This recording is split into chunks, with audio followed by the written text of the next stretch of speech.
Very good morning, Radiant, class 12.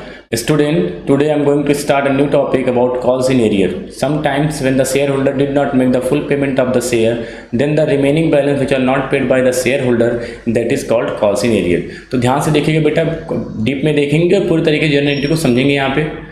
Okay students, तो start करते हैं बेटा calls in arrear. Sir calls in arrear होता क्या है? एक्चुअली स्टूडेंट आपको पता है कि सपोज दैट एक कोई कंपनी है जो है 10,000 शेयर के लिए रजिस्टर्ड है। कितने के लिए? 10,000 शेयर के लिए रजिस्टर्ड है। तो ये आपका ऑथराइज्ड कैपिटल हो जाता है, बोलो हाँ या ना। इसके बाद आपने इसमें से डिसाइड किया कि चलो ठीक है 5,000 शेयर हम इशू करते हैं, तो ये आपका ये हो गया इशूड कैपिटल। ये भी लोग जानते हैं कि सर ये इशूड कैपिटल होगा। इस 5,000 में से 4,500 शेयर जो है वो पब्लिक ने परचेज किया, तो अब ये जाएगा सब्सक्राइब कैपिटल वाले में।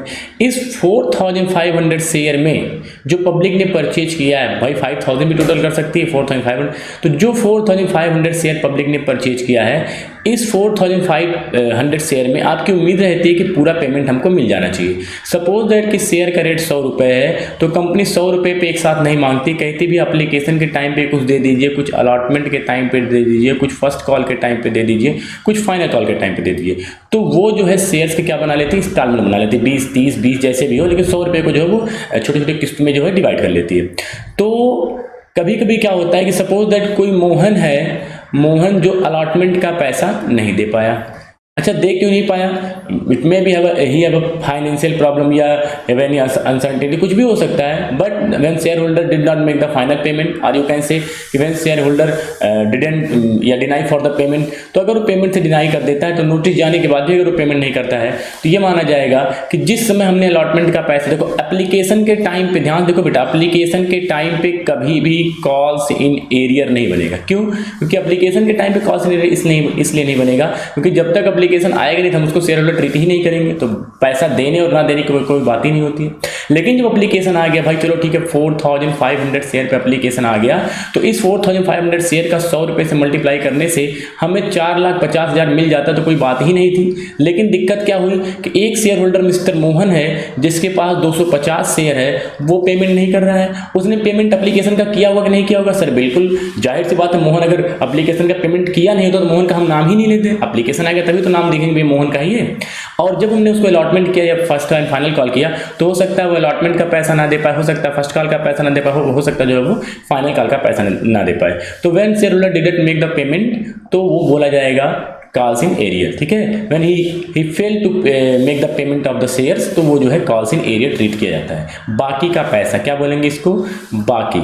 ठीक है, ये आपका बाकी का पैसा है। चलिए देखिए बेटा, इस केस में आप दो पढ़ेंगे, एक है without opening calls in arrear account और एक है by opening calls in arrear account. ठीक है, तो it is depend on you, आप calls in arrear account open करके चल सकते हैं, नहीं भी ओपन करके चल सकते हैं। लेकिन if in the question there is a mandatory to open a calls in arrear account, in that case you have to open calls in arrear account. तो if there is no information कि that you have to open calls in arrear account और you have not opened to calls in arrear account, then you do not open, means it is depend on you, you can open, you can not। अगर information नहीं है question में तो आप calls in arrear account को open कर भी सकते हो, नहीं भी कर सकते हो। लेकिन अगर कॉल्स इन एरियर के लिए स्पेसिफिकली बोल दिया कि नहीं कॉल्स इन एरियर ओपन करके चलिए, तब तो आप कॉल्स इन एरियर आपको ओपन करना ही पड़ेगा। तो सपोज दैट बेटा मैं अगर एक बनाऊं एक एंट्री, यहाँ पे आपने कर दिया कि भैया चलो ठीक है बैंक अकाउंट डेबिट कर दिया, सॉरी हमने अलॉटमेंट के लिए पहले ड्यू बनाया। सपोज दैट कि share allotment account debit, share allotment account debit हमने किया। सपोज दैट हमको अलॉटमेंट पे 10,000 चाहिए था टू शेयर कैपिटल। ये एंट्री किसको याद है? शेयर अलॉटमेंट वाली सबको लगभग याद ही होगी। ये आपने ड्यू बनाया शेयर अलॉटमेंट का। सपोज कर लीजिए कि आपको अलॉटमेंट पे 10,000 रुपये चाहिए थे। जब आप बैंक से पेमेंट लेने पहुंचे तो हो गया bank account debit to share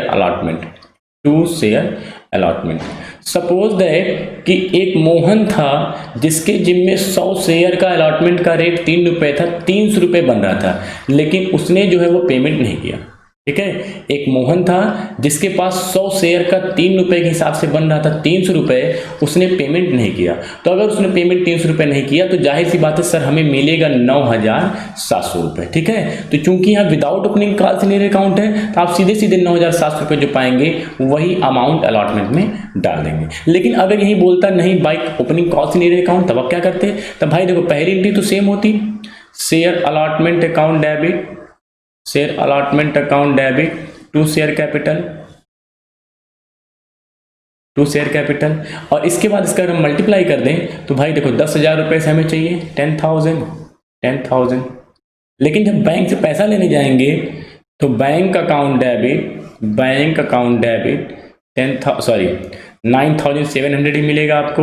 लेकिन आपकी उम्मीद थी कि शेयर अलॉटमेंट का जो होना चाहिए वो कितना होना चाहिए 10,000। तो बेटा ये जो 300 रुपये है इसको आप डेबिट कर देंगे कॉल्स इन एरियर के नाम से, ठीक है। तो इस तरीके से इसमें आप समराइज करके चलते हैं। तो भाई अगर 9,700 चाहे तो सीधे ट्रांसफर कर सकते हैं, लेकिन अगर calls in arrear account open करने के लिए बोलेगा तो calls in arrear will be debit at the time of when share holder deny for the payment. तो अगर वो पेमेंट नहीं कर रहे, did not make the payment, तो उस कंडीशन में कॉल्स इन अकाउंट को डेबिट कर देंगे, ठीक है। इसके बाद देखिए बेटा, हमने आपके सामने दो क्वेश्चन लिया है। एक क्वेश्चन लिया बेटा, लेट, एक एग्जांपल लीजिए, let X limited made a first call of ₹2 per share of 10,000 share. One shareholder holding 500 share did not pay the first call, but when the company made a final call ₹3 per share, he paid all his arrear. तो हमने इसमें दो case बनाया है, without opening calls in arrear account and bye opening calls in arrear account, ठीक है। तो कैसे ये क्वेश्चन होगा थोड़ा ध्यान से देखिएगा। हम ये कह रहे हैं विदाउट ओपनिंग, हम ओपन करना ही नहीं चाहते हैं। अच्छा देखो बेटा, ओपन तब मत करना जब क्वेश्चन में ना बोला हो, लेकिन अगर क्वेश्चन में साफ साफ बोला है, अगर क्वेश्चन में कुछ नहीं बोला तो भाई ओपन कर भी सकते हो, नहीं भी कर सकते हो। But if in the question there is a specific information that you have to open calls in your account, that time you have to open, ठीक है। तो देखिए भाई, हम पहले क्या बनाएंगे, फर्स्ट कॉल का ड्यू ₹2 के हिसाब से, तो हो जाएगा share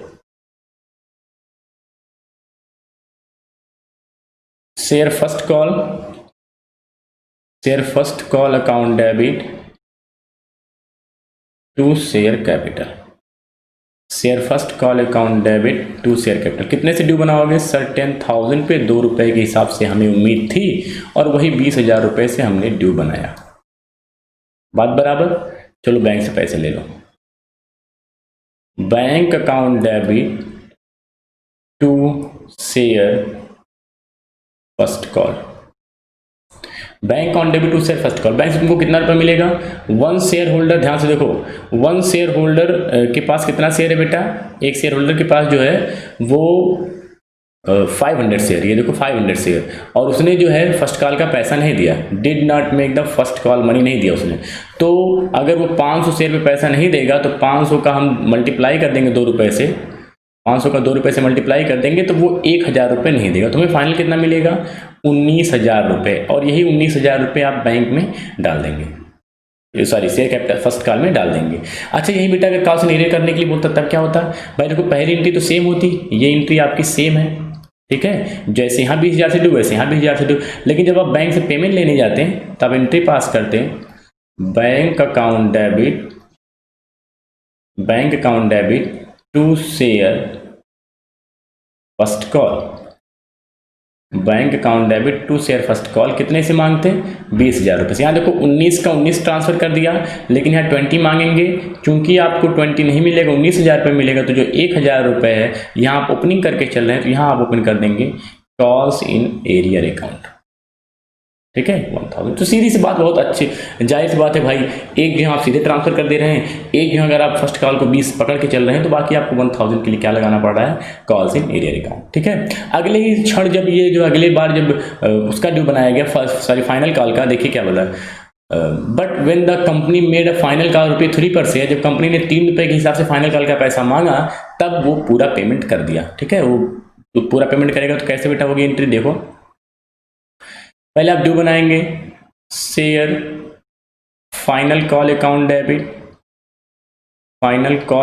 debit to share capital.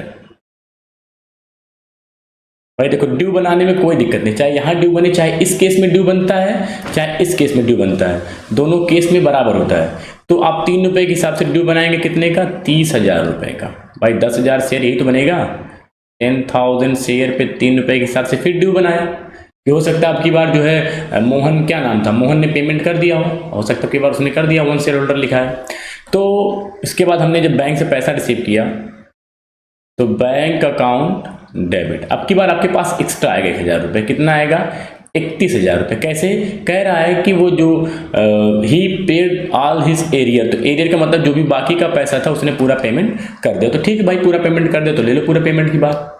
तो अब आप एंट्री पास कर देंगे, bank account debit to share. इस 31,000 में क्या है सर? इस bank account debit to share final call का इसमें है 30,000 रुपये, और 1,000 रुपये जो है वो फर्स्ट कॉल के टाइम पे जो था वो है शेयर फर्स्ट कॉल। ठीक है, तो कितना इजी है। लेकिन अगर यहां बात करें भाई, ये एंट्री तो सेम रहेगी, ये एंट्री तो सेम रहेगी, एंट्री तो सेम रहेगी ना, ये देखो ड्यू वाली एंट्री तो सेम रहेगी। लेकिन अगर हम बात करते हैं ये एंट्री, इसकी सेकंड वाली एंट्री, तो क्या हो जाएगा? थोड़ा ध्यान से देखिएगा। ये देखिए, आप बैंक से पैसा रिसीव करेंगे, बैंक अकाउंट डेबिट कर देंगे, कितने से सर? 31,000 रुपये मिलेगा हमको। टू शेयर फाइनल कॉल दिखाएंगे, बैंक अकाउंट डेबिट करेंगे 31,000 से, टू शेयर फाइनल कॉल दिखाएंगे। कितना आपको चाहिए फाइनल कॉल का सर? 30,000 रुपये। कितना चाहिए? 30,000 रुपये। तो बात यह है कि 1,000 रुपये किस चीज़ का आया? ये कॉल्स इन एरियर अकाउंट को आप क्रेडिट कर देंगे। क्यों? क्योंकि आपने इस केस में जो है वो कॉल्स इन एरियर अकाउंट जो है वो डेबिट करके चला है। देखिए, कॉल्स इन एरियर अकाउंट को आपने डेबिट किया था 1,000 से, तब ये पैसा नहीं मिला था, अब पैसा मिल रहा है तो कॉल्स इन एरियर अकाउंट को जो है आप क्रेडिट कर देंगे। ठीक है बेटा, तो कोई दिक्कत की बात नहीं है, मुझे लगता है ईजी है। इसके बाद बेटा एक क्वेश्चन करके देखते हैं कि Z Limited issued a 15,000 preference share of 100 each at a premium 5 per share. Payment were to be made 25 on application, 45 on allotment, 35 on first call and इस तरीके से जो है वो क्वेश्चन गिवन है। ठीक है, तो चलिए फटाफट एंट्री पास करते हैं। सबसे पहली एंट्री होती है bank account debit to share application, bank account debit to share application, share application. भाई यहाँ तो किसी का कोई ड्यू की बात होती नहीं है, सॉरी, यहाँ पे बेटा शेयर एप्लीकेशन, यहाँ आप लिखेंगे प्रेफरेंस शेयर एप्लीकेशन, क्योंकि ये प्रेफरेंस की बात कर रहा है ना। Bank account debit to preference share application account, कितना? 15,000 शेयर पे कितने रुपए के हिसाब से रेट है बेटा एप्लीकेशन का? 25 रुपये। तो 25 मल्टीप्लाई कर देंगे तो ये आपका आ जाएगा 3,50,000 रुपये। ठीक है, कितना? 3,15,000। उसके बाद है okay students, a question you can C, Z Limited issued 15,000 preference share 100 each, 100 में दे रहा है वो प्रीमियम जिस पे 5% है, तो वो भी आप दिमाग में रख के चलेंगे कि आपको जो है प्रीमियम का भी पैसा देना है ना। Okay students, the question you can see, 15,000 preference share of 100 each at premium 5 per share है, payable to be 25 on application है, 25 ऑन अलॉटमेंट है, 35 on first and final call है। इस तरीके से तो आप यहाँ रख सकते हैं कि सर एप्लीकेशन के टाइम पे 25 ले रहा है, अलॉटमेंट के टाइम पे जो है वो 45 ले रहा है, अलॉटमेंट के टाइम 45 ले रहा है। ये 5% जो प्रीमियम ले रहा है इसकी इन्फॉर्मेशन कहीं नहीं है, तो आप ये समझ के चलेंगे जिस क्वेश्चन में प्रीमियम के बारे में नहीं बोलता कि प्रीमियम एप्लीकेशन या अलॉटमेंट पे चलेगा, वहाँ ये माना जाता है कि प्रीमियम किस पे होगा? अलॉटमेंट पे होगा। तो अलॉटमेंट का रेट 40 + 5 ले लीजिएगा। इसके बाद है फर्स्ट एंड फाइनल कॉल पे आपका 35। ठीक है, तो आप ऐड कर सकते हैं, हो जाएगा आपका बेटा 60 एंड 100 हो गया। ठीक है, तो चलिए एंट्री पास करते हैं। सबसे पहली एंट्री होती है bank account debit to share application, bank account debit to share application account. तो ये बताओ बेटा कितना शेयर अप्लाइड हुआ है? 14,000। तो 14,000 इंटू मल्टीप्लाई कर देंगे कितने से? 25 रुपये से। तो ये आपका हो जाएगा कितना हो जाएगा बेटा? 3,50,000, 3,50,000। ठीक है, कर लीजिएगा 3,50,000। उसने इशू क्या किया है? उसने इशू किया प्रेफरेंस शेयर, तो बेटा यहाँ प्रेफरेंस लगा के चलेंगे, preference share application, preference share application. इसके बाद हम बात करते हैं पैसा रिसीव करने की। तो प्रेफरेंस कितने परसेंट वाला, परसेंट तो दिया नहीं है, preference share application account debit to preference share capital account, preference लगा देंगे हर जगह पे 3,50,000, 3,50,000। ठीक है, कोई डाउट की बात नहीं है। इसके बाद है, अब नेक्स्ट है आपको बनाना है क्या बेटा अलॉटमेंट के लिए, तो क्या एंट्री पास हो जाएगी, share sorry preference share allotment account debit to preference share capital account. Preference share allotment account debit to preference share capital account. तो प्रेफरेंस शेयर अलॉटमेंट के लिए कितना रुपए है 45, और जो पेमेंट नहीं वो किसका नहीं हुआ है, फर्स्ट एंड फाइनल कॉल। यहाँ देख लीजिए receive except the first and final call का पेमेंट नहीं हुआ, इसका मतलब पूरा पेमेंट आया बाकी चीज़ों पे। तो preference share allotment account debit to preference share capital account to securities premium reserve account. ये एंट्री तो याद ही होगी। तो आप ड्यू बनाएंगे बेटा 14,000 का, कितने से ड्यू बनाएंगे 14,000 का कितने रुपए के हिसाब से, 40 रुपए के हिसाब से यहाँ चला जाएगा, और इसी 14,000 पे 5 रुपए के हिसाब से जो है वो यहाँ चला जाएगा। तो यहाँ टोटल जो आपका 45 रुपए के हिसाब से आएगा वो हो जाएगा 6,30,000। यहाँ आप रखेंगे तो यह आपका हो जाएगा 5,60,000, और ये फाइनल जो आपका प्रीमियम का पैसा हो जाएगा वो हो जाएगा 70,000 रुपये। कितना हो जाएगा 70,000। तो मुझे लगता है कोई डाउट की बात नहीं होनी चाहिए। ये आपका मल्टीप्लाई करेंगे 45 रुपये से, क्योंकि रेट अलॉटमेंट का 45 रुपये है। प्रेफरेंस शेयर कैपिटल में जाएगा 40, चूंकि कैपिटल में कभी भी जो है वो अलॉटमेंट का प्रीमियम का पैसा नहीं जाता, इसके बाद आप प्रीमियम लगा देंगे अलग से। ठीक है, आगे देखिए, अब ध्यान से देखिएगा बेटा, अगला रेट जो है वो 45 रुपये के हिसाब से है, और एक शेयर होल्डर जिसके पास 200 शेयर था उसने फाइनल कॉल का पेमेंट नहीं किया है। तो ध्यान से देखिए, अब हम अगली एंट्री पास करेंगे। पहले ड्यू बनाएंगे share first and final call account debit, first and final call account debit. Share means preference share first and final call account debit to preference share capital account, to preference share capital account. ठीक है, कितना हो जाएगा बेटा, ये हम due बनाएंगे sir 35 रुपये से है, ये देखो 35 रुपये से है, और कितने शेयर का 14,000 शेयर का। तो 14,000 शेयर का कितने रुपए के हिसाब से आप बनाएंगे, जो ड्यू बनाएंगे वो 35 रुपये के हिसाब से जो है वो बनाएंगे। ठीक है, तो ये हो जाएगा आपका 4,90,000 रुपये, करके देख लीजिएगा 4,90,000। ठीक है, अब चलिए बैंक से पैसा लेने के लिए, तो बैंक अकाउंट डेबिट टू करेंगे to preference share first and final call. ठीक है, कितना चाहिए आपको 4,90,000 रुपये चाहिए। क्योंकि अगर इंफॉर्मेशन नहीं है ओपन करने के लिए तो मत ओपन करिए, लेकिन अगर आप चाहें तो वो कर भी सकते हैं, नहीं भी कर सकते हैं। तो हम ओपन करके चल रहे हैं, एक वन वे चल रहे हैं। ठीक है, कितना पैसा बैंक से मिलेगा भाई, देखो 4,90,000 रुपये तुमको चाहिए किस चीज़ पे सर, 4,90,000 चाहिए हमको फर्स्ट एंड फाइनल कॉल के टाइम पे। लेकिन एक शेयर होल्डर जो है जिसके पास 200 शेयर था उसने पेमेंट नहीं किया। अच्छा, 200 शेयर पे पेमेंट नहीं किया तो लेस कर देंगे एरियर बाकी। ठीक है, बाकी कितना 200 शेयर पे कितने रुपए का रेट चल रहा है, 35 रुपये का रेट चल रहा है। तो ये आपका 70,000 रुपये जो है 7,000 जो है वो आपको नहीं मिलने वाला। तो जो मिलेगा आपको वो मिलेगा 4,83,000। ठीक है, 7,000 आपको नहीं मिलेगा। रीजन क्या है, रीजन ये है कि 200 शेयर पे जो है वो 35 रुपये के हिसाब से नहीं आ रही है, बाकी का पैसा है। तो फाइनली जो आप पाएंगे बैंक से वो आपका हो जाएगा 4,83,000, and rest of the amount 7,000 will be treated as a calls in arrear. इसका भी ट्रीटमेंट आगे होगा, आगे के क्वेश्चन में जो इसका कंसेप्ट बढ़ेगा। तो आज के लिए बस इतना ही बेटा। ठीक है, अब आपके सामने एक क्वेश्चन मैंने दे दिया है, आप कर लीजिएगा, कोई दिक्कत की बात नहीं। सेम क्वेश्चन कॉपी है, बस ध्यान से करिएगा। ठीक है बेटा, आंसर भी दे दिया। हिंट है कि it will be assume that premium is included in the allotment when there is no information. Suppose that in the question there is information about securities premium reserve, but there is no information about securities premium reserve will be applicable with the allotment with the first call with the final call. Then if there is no information securities premium reserve will be applicable with the allotment. तो यहाँ पे हमने लिख भी दिया है, आप allotment के साथ ही जो है इसको एप्लीकेबल करेंगे। So okay students, I think that is enough for today. Thank you, have a nice day.